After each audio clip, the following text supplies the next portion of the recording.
Школы республики знакомятся с электронными каталогами одежды обучающихся. Варианты моделей школьной формы разработали швейные предприятия региона.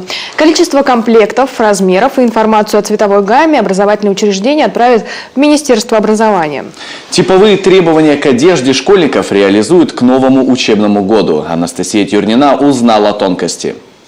Мама первоклассника Надежда Третьякова рассматривает электронный каталог школьной одежды. В таблицах модели, размеры, цены и даже рекомендации по уходу за одеждой. У нас было общешкольное родительское собрание, но меня там не было, потому что ходил представитель родительского комитета, девушка ходила одна, где путем голосования пришли к выводу, что все-таки то, что издал приказ, да, мне пока мало известно об этом приказе, но насколько мне известно, Министерство образования издал приказ, что введется единая форма для всех школ, то есть одинаковая.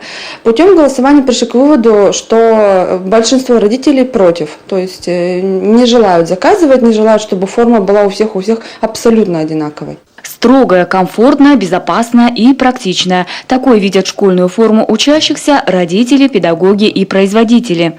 Типовые требования к одежде обучающихся в школах КОМИ Министерство образования региона установило в ноябре 2014 года.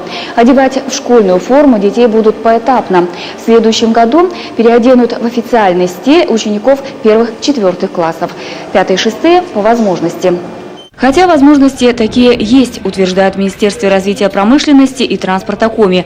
Региональные производители готовы обеспечить за счет собственного производства всю потребность в школьной форме. Сегодня на территории Республики Коми есть производители школьной формы одежды, притом в разных городах, начиная от Воркуты и здесь в южной части республики, это и Сыктывкар, и Вильгард.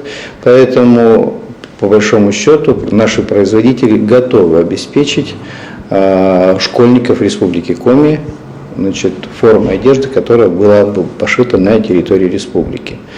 Предприятия провели модернизацию, закупили оборудование, проработали фасон этой формы. Цехи по пошиву школьной одежды Сыктывкарской швейной фабрики «Биарма» – начало сезона. Модельеры-конструкторы дорабатывают новые модели. Те, которые Министерство образования региона утвердило на конкурсе «Платье года».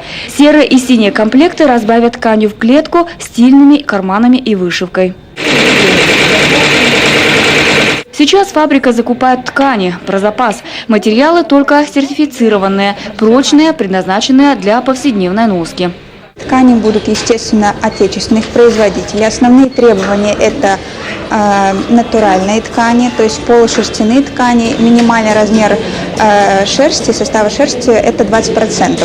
В Минобразе разъясняют, единой формы по всей республике не будет. Одежду для школы выбирают сами школьники и их родители. Это может быть и каждой школой, это может быть и отдельными параллелями, это может быть и каждым классом, потому что предложено несколько цветовых гамм и несколько комбинаций. Удалось достичь договоренности с производителями по комплектации школьной одежды. То есть это не просто какая-то деталь, не просто платье, не просто там юбка, не просто сарафан, а это комплект, который дополняется взаимно. Основные мощности по пошиву учебной одежды в швейных фабриках КОМИ заработают в марте. Тогда Министерство образования региона соберет всю информацию об объемах по пошиву.